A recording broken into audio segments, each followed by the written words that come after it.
Uygurlar tarih sahnesine çıktıklarından bu yana Türklerin yönetme ve devlet olma geleneklerini değiştirmiş bir halktır. Bunun en önemli nedeni ise yerleşik düzene geçen ilk Türk boyu olmaları. Başlangıçta Baykal Gölü'nün güneyinde dağınık halde yaşayan Uygurlar, 7. yüzyılın sonlarına doğru bölgede devlet haline gelen Göktürklerin kurucu ortağı oldular.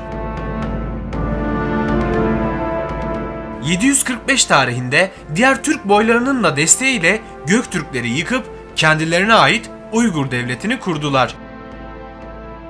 Bu devletin inşasında 9 Oğuzlar olarak bilinen boylardan büyük destek aldılar.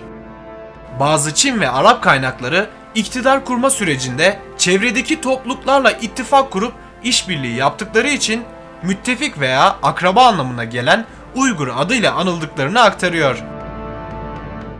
İlk zamanlar Uygurların başkenti Ötügen'di. Daha sonra başkenti Karabalgasun'a taşıdılar ve burada yerleşik hayata geçtiler.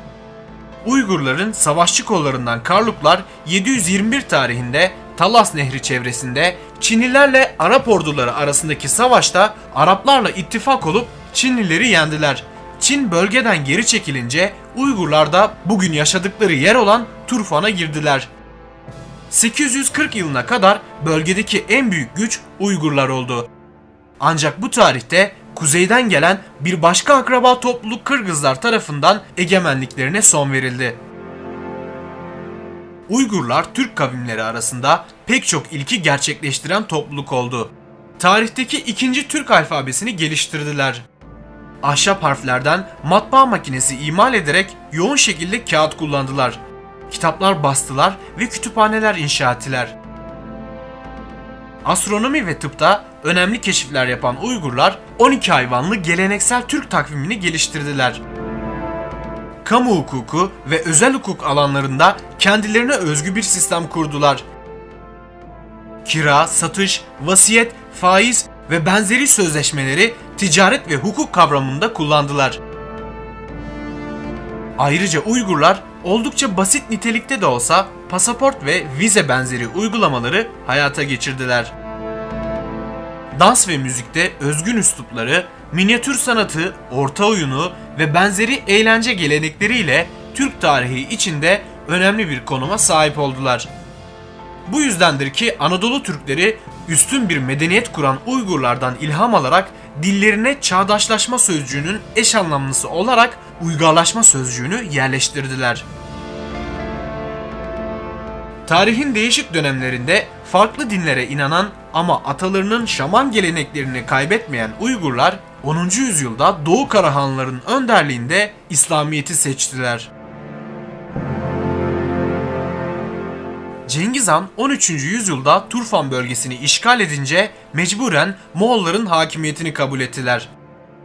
Onlara devlet idaresi, teşkilatlanma ve diplomasi alanlarında birçok şeyi de Uygurlar öğretmiştir. 18. yüzyıla kadar bölgesel hanlıkların egemenliğinde yaşadılar. Bu tarihlerden itibaren Çin'in baskısı hissedilmeye başlamıştı. Artık Doğu Türkistan olarak bilinen coğrafya 1911'de Çin'e bağlı valilerin yönettiği özerk bir bölgeye dönüştü. Çinliler Uygurların yaşadığı bu bölgeye Şincan yani Yeni Topraklar adını verdiler.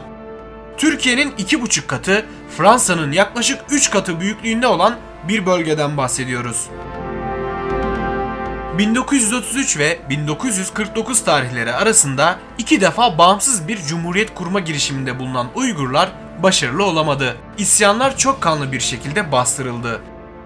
Uygurların kanaat önderlerinin vücutlarından ayrılmış başları mızraklara takılarak bölgedeki camilerin girişinde teşhir edildi.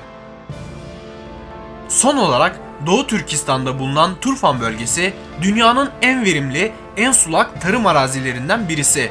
Ayrıca Doğu Türkistan toprakları yeraltı kaynakları açısından da oldukça zengin. Çin'de bulunan faal maden ocaklarının %85'i bu bölgede. Wolfram, altın, kömür, uranyum gibi değerli madenler bir kenara, 500 farklı noktada petrol, 30 bölgede doğalgaz çıkarılan Doğu Türkistan'daki toplam petrol rezervinin yaklaşık 8 milyar ton olduğu tahmin ediliyor. Bu zengin madenler Çin ekonomisi için hayati öneme sahip olsa gerek. Her konuda Uygurlara baskı, sindirme ve asimilasyon politikaları uygulayan Çin hükümeti, diğer yanda Çin'den faydalanmak isteyen Uygurların bağımsızlık hareketini kendi yörüngesine sokmaya çalışan Amerika Birleşik Devletleri. Bu tablo size tanıdık gelmiştir değil mi?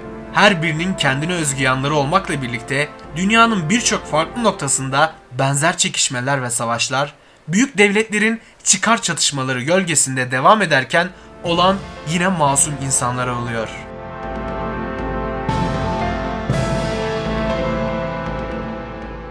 Bir sonraki videomuzda görüşene dek hoşça kalın. Abone olmayı unutmayın.